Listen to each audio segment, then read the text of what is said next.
အားလုံးပဲမင်္ဂလာပါဒီနေ့ကတော့ကျွန်တော် rehab training နဲ့ပတ်သက်ပြီးတော့လာစုံစမ်းတဲ့လူအများစုက gym ဆော်ရင်းနဲ့ဒူးနာခါနာဖြစ်သွားတဲ့လူတွေများပါတယ်ဒီအတွက်ကြောင့်ကျွန်တော်တို့ဒီလိုမျိုး gym ဆော်ရင်းနဲ့ဒူးနာခါနာမဖြစ်ရအောင် listen your body ဆိုတဲ့စကားလုံးလေးရဲ့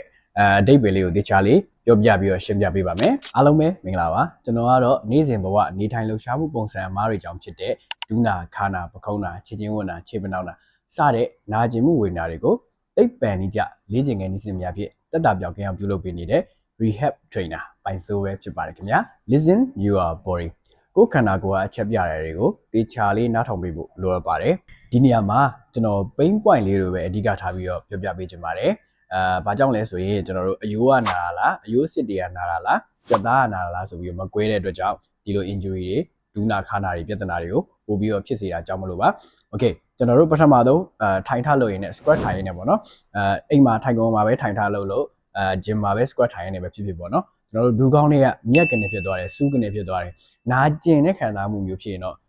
ဆက်ပြီးတော့မလုပ်သင့်ပါဘူးတကယ်လို့ဆက်လုပ်ချင်တယ်ဆိုရင်လည်းကိုယ့်ရဲ့ form ပေါ့နော် squat ထိုင်တဲ့ pattern လေးကိုတခြားလေး check ပြန်လုပ်သင့်ပါတယ်ကျွန်တော်တို့ကြွက်သားနာကျင်မှုကြတစ်မျိုးပေါ့နော်ကျွန်တော်တို့အယိုးစစ်နေရမဟုတ်ဘူးပေါင်ဆိုပေါင်ရဲ့ကြွက်သားတွေတင်မကြွက်သားတွေကတင်းတင်းကြီးညောင်းညောင်းကြီးဖြစ်လာတယ်ဆိုရင်တော့ဒါဆိုရင်ကြွက်သားနာကျင်မှုမျိုးပါကြွက်သားနာကျင်မှုမျိုးမှာစူးတာတွေကျင်တာတွေမရှိပါဘူးဒါကြောင့်အဲ့နှစ်ခုကို꿰လို့ရှိရင်တော့ injury တော်တော်များများကင်းလိမ့်မယ်လို့ကျွန်တော်ယုံကြည်ပါတယ်ဘယ်လိုလေ့ကျင့်ခန်းမျိုးပဲလုပ်ဥပမာပြေးတာပဲလုပ်ပေါ့နော်ကျွန်တော်တို့ခြေချင်းဝတ်တွေဒူးတွေကမြက်ကနေဖြစ်လာတယ်စူးကနေဖြစ်လာတယ်ကျင်လာပြီဆိုရင်တော့ဆက်ပြီးတော့မလုပ်သင့်ပါဘူးဒီဗီဒီယိုလေးက